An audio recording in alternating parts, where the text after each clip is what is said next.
కొడుకు తండ్రిని ఐఫోన్ కొనమన్నాడంట. నాన్న నాకు ఈ ఐఫోన్ కొను నాన్న అన్నాడంట. ఇప్పుడు కాదులే బాబా, తర్వాత ఎప్పుడన్నా డబ్బులు చూసుకుని కొంటాను లేరా, ఇప్పుడు కొనలేను బాబా అంటే, కొండ చివరి నుంచి కొడుకు, నాన్న నాకు ఐఫోన్ కొంటావా, ఇక్కడి నుంచి దూకేయమంటావా? ఒకగానొక కొడుకురా నువ్వు, కొంటాను లేరా. ఇప్పుడు కాదు బాబా, కొంచెం డబ్బులు వచ్చాక కొంటాను లేరంటే 3 గంటల సేపు కొండ వారు నుంచి నువ్వు కొనకపోతే లోయలో పడిపోతాను, కొంటావా నన్ను చచ్చిపోమంటావా అని అడుగుతా ఉంటే పోలీసులు వచ్చారు. దగ్గరికి వెళ్తా ఉంటే దూకేస్తానంటున్నాడు.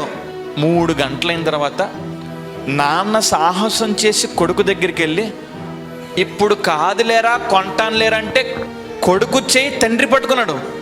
తండ్రి కొడుకు ఇద్దరు కలిసి లోయలో పడిపోయారు. కంటి ముందు భర్త కొడుకు లోయలో పడిపోతూ ఉంటే కన్న తల్లి ఇక ఒక్కదాన్ని నేనేం బతకనని చెప్పి ఆమె కూడా వాళ్ళిద్దరితో పాటు లోయలోకి దూకేసి అరక్షణంలో 3 ప్రాణాలు పోయాయి. ఫోన్ కొనలేదని కన్న కొడుకు కుటుంబానికి ఏమైపోయాడు? శత్రువు అయిపోయాడు. తల్లిదండ్రులు బిడ్డకు శత్రువు అయిపోయారండి. నా కొడుకు ఇలా చెయ్యలే, నా కూతురు ఇలా చెయ్యదులే, బజార్ను పెట్టేస్తున్నారు. ఇంట్లో ఒక్కొక్క కొడుకు ఒక్కొక్క కూతురు ఉంటుందండి.